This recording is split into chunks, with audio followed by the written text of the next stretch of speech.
Բարի երեկո հարգելի հետևորդներ, Արմատ մեդիայի եթերում հարցազրույցն է, զրուցակիցս այսօր Բարգավաճ Հայաստան կուսակցության փոխնախագահ Շաքե Իսայանն է։ Բարի երեկո Տիկին Իսայան։ Բարի երեկո։ Շնորհակալ եմ հրավերս ընդունելու համար։ Շնորհակալ եմ ձեզ հրավերի համար։ Տիկին Իսայան, ինչ է կատարվում Բարգավաճ Հայաստան կուսակցության շուրջ։ Կալանավորված է ձեր առաջնորդը Գագիկ Ծառուկյանը,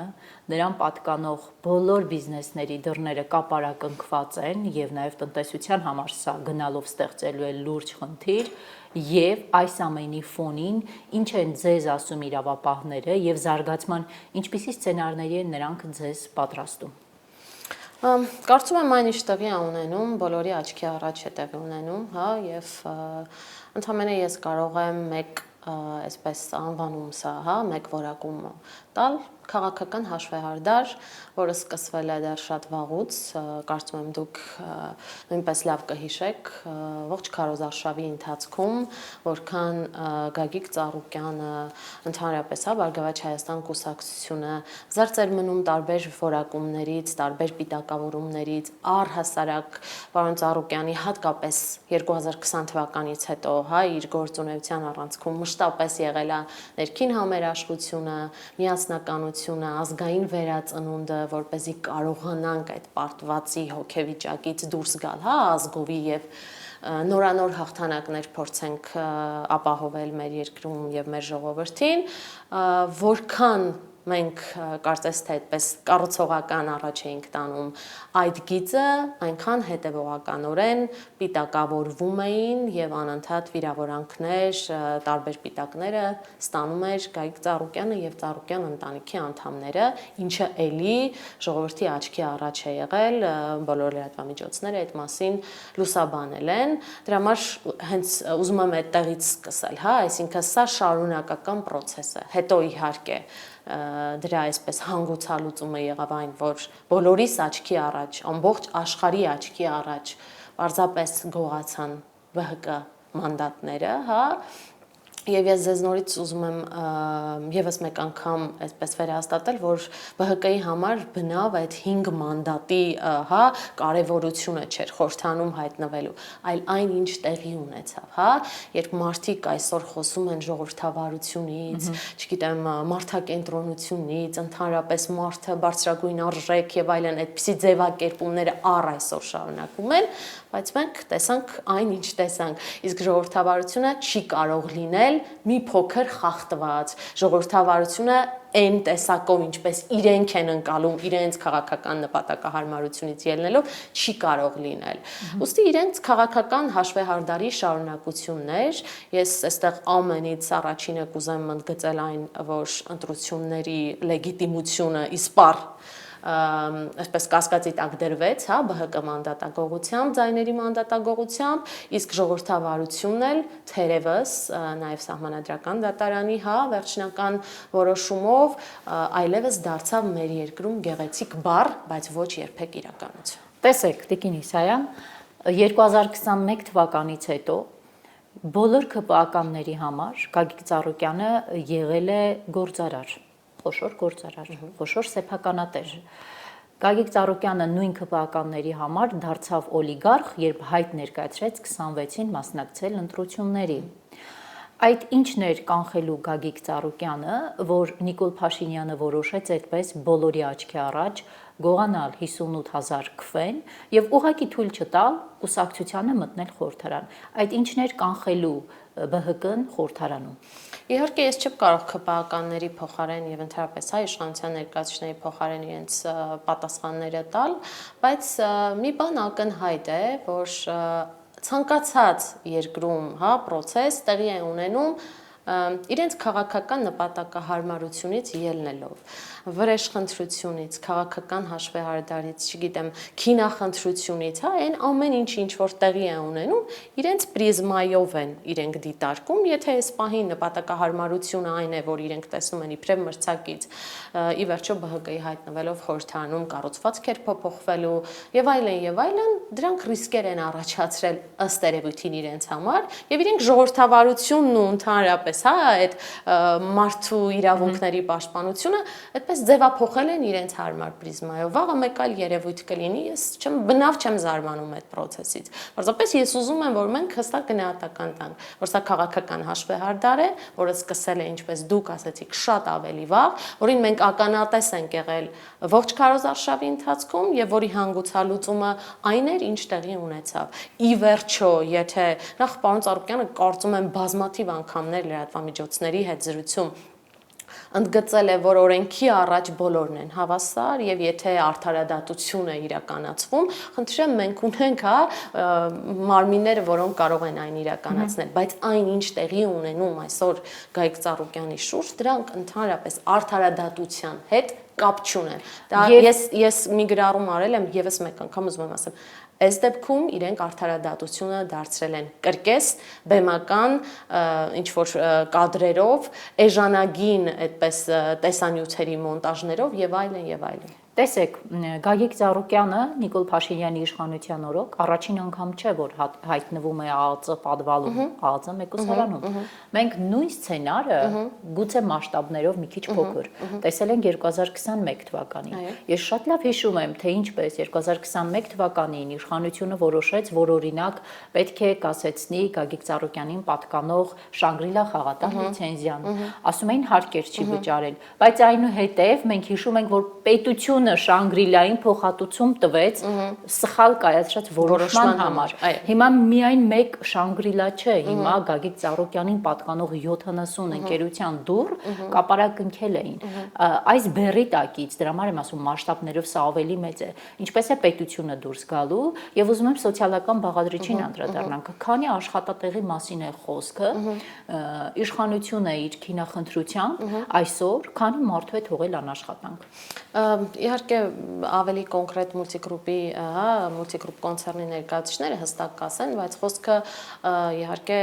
10,000 եւ ավելի աշխատակիցների մասին է։ Դուք ինքներդ շատ լավ հիշեցիք, թե ինչպես է եղել նախկինում եւ ես նորից ուզում եմ կրկնել, որ անգամ այս ամբողջ ընթացքում երբ այդ հնարավոր ճնշումները ամենօրյա մենք զգում ենք, պարոն Ծառուկյանը մշտապես ասել է, որ որևէ մտահոգվելու առիթ չկա, ինքը պատրաստ է գնալու, հա, բոլոր հարցերին պատասխանելու, այսինքն այդ օրենքի գերակայությունը եւ հավասար լինելու իրավունքը մենք երբեք չենք չեղարկել, բայց եկեք մի բան էլ այստեղ գիտակցենք, որ շատ վաղուց, հա, ընդհանրապես հավատարմագրային կառավարման է հանձնված, հա, եւ այդ բոլոր հիմնարկները ունեն իրենց կառավարիչները եւ այստեղ մենք նորից տեսնում ենք, որ քաղաքական հաշվեհարդարի այսպես կարեւորություն այն աստիճան է, որ իրենք անգամ այդ բոլոր, հա, ասպեկտները անցնելով միանգամից Գայիկ Ծառուկյանն են թիրախավորում, որովհետեւ նորից եմ ասում, հավանաբար իրենց դուրս չի գալիս այն թեզերը, որոնք առաջ էր տանում հետեւողականորեն Գայիկ Ծառուկյանը, որևէ կերպ չպառակտելու ժողովրդին, համերաշխություն, միասնականություն ու ընդհանրապես ավանդական արժեքներ, քրիստոնեություն, հա, այն արժեքները, որոնք կարծես թե հավանաբար սրտով չէ այսօրվա իշխանությանը կամ իրենց քաղաքական նպատակահարմարություններից ելներով իրենք դա քողարկում են։ Ինչ վերաբերում է սոցիալական բաղադրիչին, ապա շատ կարևոր հարց եք բարձրացնում այս օրերին, թերևս ամենա այդպես առաջնային հարցը, երբ դու քո վրեժխնդրության, հա, պատճառով կարող ես մի շարք, իսկ այս դեպքում տասնյակ հազարավոր մարդկանց կանգնացնել փաստի առաջ, որևէ մեկը չեմ կարծում, թե կարող եք հասկացել, որ այդ բոլոր process-ները կարող են տեղի ունենալ աշխատանքի շարունակականության հետևում, հա, որովհետև մշտապես ստուգումներ են եղել այդ հիմնարկում, օրինակ ես գործընկերների հետ խոսել եմ, որևէ մի դեպքում չի եղել խոչընդոտ ընդհանրապես, հա, կամ պարոն Ծառուկյանի որևէ հիմնարկ այցելության առումով չի եղել, ինքը միշտ ինքնակամ է եղել եւ ինքնակամ է ներկայացել։ Այսինքն մենք հերթական անգամ տեսնում ենք, որ այս մարդկանց ոչինչ չի հետաքրքրում, ոչ հետաքրքրում է այո այդ աշխատակիցների առօրյան, այսինքն սոցիալական բաղադրիչը ընդհանրապես իրենց բացարձակապես չի հետաքրքրում, հակառակ պարագայում այս տասնյակ հազարավոր մարդիկ այսօր անորոշության մեջ չէին լինի, որովհետև երբ հարցնում ես, հա, թե ինչ ժամանակով է օրինակ փակվել այս կամ այն գործարանը, այս կամ այն, հա, հիմնարկը, պատասխանն այն է, որ անորոշ է, դեռևս նախաքննություն է ընթանում։ Իսկ այդ մարդկանց ճակատագրով ով պետք է լինի հետևողական, եթե ոչ պետությունը, ոչինչ չունեմ ասելու։ Ես ոչ միայն Հայաստանի քաղաքացիներն են տուժում, այլ նաև օրինակ դրսից եկած քաղաքացիները, կային խոսակցություններ, որ պլանավորված են եղել արդեն նախապես, օրինակ որոշ կառույցներում մեծ հարսանիքներ, դրսից հյուրեր, այս ամենը փաստորեն չեղարկվել է մի րոպեում։ 1 րոպեում եւ ցավոք սրտի այստեղ մեր կառավարիչները, հա, մուլտիգրուպ կոնցեռնի կառավարիչները ոչ մի հնարավորություն չեն ունեցել անգամ բացատրելու մարդկանց եւ ուղղակի խնդրել են, ներկայացրել են իրավիճակը եւ խնդրել են գտնել ինչ որ մի լուծում։ Ավելին ասեմ, մարզական համալիրներից մեկում օրինակ եղել է, եթե չեմ սխալվում, ԱՄՆ ներկայացուցիչներ, ինչ որ մարզաձևի շրջանակներում, որոնք իրենց մարզումներն են անցկացրել, բոլորին դուրս են հրավիրել առանց բացատրություն տալու։ Մեկ այլ հիմնարկում օրինակ եղել են հանգստացողներ, բոլոր հյուրերին են դուրս հրավիրել առանց բացատրություն տալու։ Իհարկե սա առաջին հերթին նորից խոսում է նրա մասին, որ այստեղ պետության տեսանկյունից, հա, իշխանությունները ընդհանրապես չեն կարևորում պետություն-քաղաքացի հարաբերությունները, ընդհանրապես կարող եմ ասել իրենց չի հետաքրքրում այդ մարդկանց սոցիալական հարցերը, կենցաղային առօրյան, ինչպես են իրենց առօրյա այդպես հանապազորյա հացը վաստակելու, եթե անորոշության մեջ են, եւ իրենք անում են այն, ինչ իրենց քաղաքական քիմքին է հարմար։ Ունեզրկման գործընթացը ձեզ կսկսի իշխանությունը ավելի վաղ խոսել էր Արարատ ցեմենտը վերցնելու մասին։ Մենք տեսել ենք, թե այս իշխանությունն ինչ է արել հետի հետ։ Մենք տեսել ենք, թե ինչպես է օրինակ Զանգեզուրի պոնզամոլիբդենային կոմբինատի բաժնետոմսերը նվեր ստացել, հետո թողել, որ աշխատեն։ Նույնը Ամուլսարի հետ է տեղ ունեցել, նույնը Վիվասել ՄՏՍ-ի հետ է տեղ ունեցել։ Խոշոր կազմակերպությունները միջև Փաշինյանի կառավարությանը մի 15-20% բաժնետոմս չեն նվիրում, չեն աշխատում։ Ըստ ձեզ Փաշինյանը կբավարարվի մի քանի տոկոս բաժնետոմսով, թե կսկսի տոտալ ունեզրկման գործընթաց, որովհետև կարծես թե վրեժխնդրության, այսպես ասենք, մասշտաբները շատ ավելի լայն են, դրանք չեն խնայել անգամ Գագիկ Ծառուկյանի կենդանիներին։ Հավատացեք, մի քիչ չէ, շատ դժվար է որևէ կերպ հասկանալ, թե ինչ է ուզում այսօրվա իշխանությունը եւ Նիկոլ Փաշինյանը։ Ես երեք ինքս լսել եմ սպառնալիքներ, հա, այդ թվում տարբեր հիմնարկների հետ կապված։ Այսինքն դու էլի եւս մեկ անգամ համոզվում եք, որ այստեղ կա քաղաքական գործում է քաղաքական հաշվեհարդարի սկզբունքը եւ իրենք պատրաստ են ամեն ինչ անելու, միայն թե իրենց այդ քաղաքական, չգիտեմ, ցանկությունները իրականություն դառնան։ Ես նորից պիտի կրկնեմ, որ ինչ տեղի կունենա այս ամենի արդյունքում չեմ կարող այսօր որևէ կանխատեսում իրականացնել, բայց մեկ բան հստակ է. մեր երկրում այլևս վաղուց եւ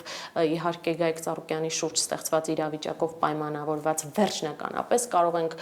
ֆիքսել, որ կա վստահության ճգնաժամ։ Վստահության ճգնաժամ այն առումով, որ նախ դուք մի հատ դիտարկեք սա գործարարների տեսանկյունից, հա, մարդիկ ովքեր որևէ ներդրում են ուզում իրականացնեն մեր երկրում, որևէ աշխատատեղ են ուզում հիմնեն։ Այս բոլոր օրինակները, այս բոլոր փորձառությունները տեսնելով, արդյոք գործարար համայնքից որևէ մեկը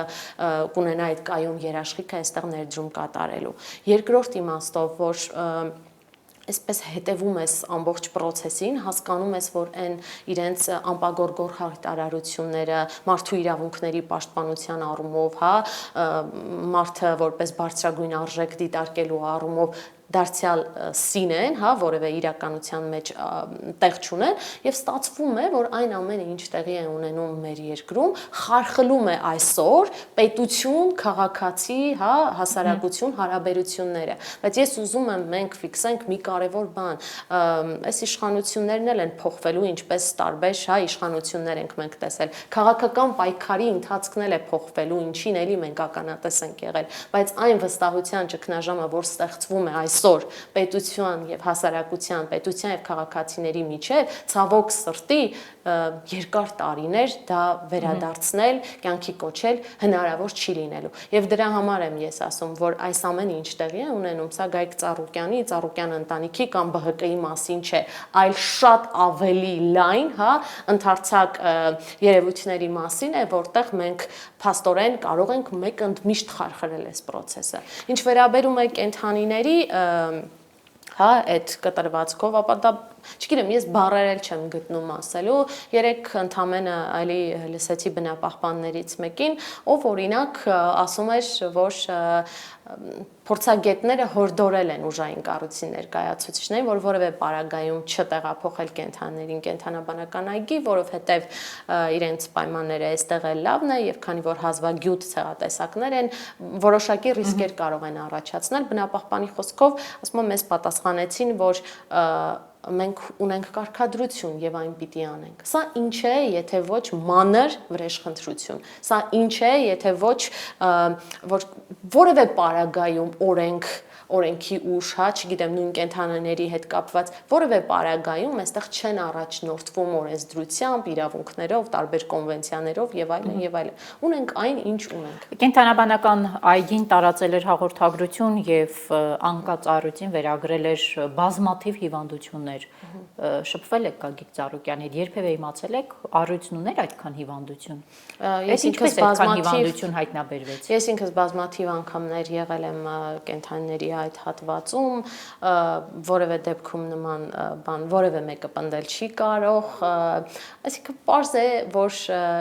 այս դեպքում էլ ինչպես բոլոր դեպքերում պետք է մեղքը բարթեն այլոց վրա, բայց ոչ երբեք իրենց, բայց ես նորից եմ կրկնում, ես ուրախ եմ մի բանում, որ այս ամենը տեղի է ունեցել բոլորի աչքի առաջ, ես նորից պիտի հիշեցնեմ Քարոզ Արշավից մինչև այսօր էր, հա, եւ բոլորս ականատես ենք եղել, թե ինչ հայտարարություններ են եղել ուժային մարմիններին, իրավապահ մարմիններին, հա, այդ թվում հրապարակային, այդ կարգադրություններից հետո ինչ քայլեր են կատարվել նրանց կողմից։ Այսինքն այստեղ մենք պետքա մի բան գիտակցենք, որ պետական մակարդակով, հա, քաղաքական հաշվեհարդարի գործիք են դարձել ուժային մարմինները, իրավապահ մարմինները, դատական համակարգը, սահմանադրական դատարանը, հա, այսինքն բոլոր ասպեկտներով քաղաքական վենդետայի գործիք են դարձել։ Գագիկ Ծառուկյանին բերման ենթարկելու կադրերի հետ կապված Տիկին Իսայան, ես այս օրերին շատ եմ հանդիպում եւ գրառումների, որոնք քննադատում են այդ կադրերը եւ այստեղ մեր տաղավար հյուր եկող գործիչներն են ասում, որ անգամ այն մարդիկ, որոնք երբևէ կապ չեն ունեցել Գագիկ Ծառուկյանի հետ, չեն էլ հարել նրա քաղաքական գծին, չեն էլ սիրել Գագիկ Ծառուկյանին, անգամ այդ մարդիկ քննադատում են 20-30 հոգով 70 տարեկան մարդուն գերտնին պարկեցնելու, այնուհետև դա այդպես տարածելու այդ կադրերը, հա։ Հետաքրքիր է, Գագիկ Ծառուկյանը գիտեր, որ այդ օրը գալու են իր հետևից։ Ոչ այդ օրը, բայց բնականաբար բոլոր ազդակները տանում էին դրան, գուցե ոչ այդ օրը, բայց բացարձակ չեն ջարդել մի կերպ, բացարձակ որևէ խոչընդոտ չի եղել, ավելին դրանից առաջ անգամ իր հրապարակային ելույթներում Գագիկ Ծառուկյանը բազմաթիվ անգամներ նշել է, որ եթե կան որևէ հարցեր, ինքը պատրաստ է ինքնակամ ներկայանալու, հիշատակել է նախորդ դեպքը, երբ ինքը ինքնակամ ներկայացել է, այսինքն որևէ դեպքում չի խոչընդոտել, հա, իրավապահ մարմինների ներկայությունը, ավելին այդ օր էլ դուռը բացել է եւ սիրով, հա, ասել է համեցեք։ Ցավոք ականատես ենք եղել նրան, ինչին եղանք։ Ես նորից եմ կրկնում, այստեղ մի պարզ անվանում պիտի տալ քաղաքական հաշվեհարդար եւ վրեժխնդրություն, ուրիշ տարբերակում, ուրիշ, չգիտեմ, մոտեցում չի կարելի տալ։ Իհարկե շատ շնորհակալ եմ բոլոր այն մարդկանց, քաղաքական գործիչներին, թերպես քաղաքական ուժերին, անհատներին, հասարակական գործիչներին, թերպես, հա,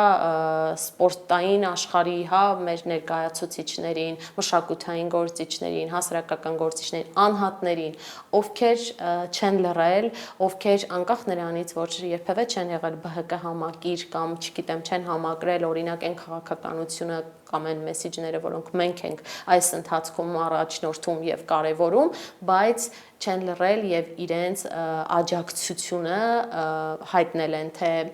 Ծառուկյան ընտանիքին եւ թե դատապարտել են այն ամենը, ինչ տեղի է ունենում այսօր մեր երկրում, որովհետև ես նորից եմ կրկնում, սա Գագիկ Ծառուկյանի մասին չէ։ Այս ամենը, ինչ ստեղծվել է Գագիկ Ծառուկյանի շուրջ, խարխլում է մեր պետական ինստիտուտները, որոնց հետևանքները մենք հետո էլ շատ ավելի մեծ մասշտաբներով զգալու ենք, եթե այս գործելավեճը շարունակվի։ Դուք խոսեցիք այն մարդկանց մասին, որոնք դատապարտել են, իսկ այն մարդիկ, որոնք չդատապարտեցին,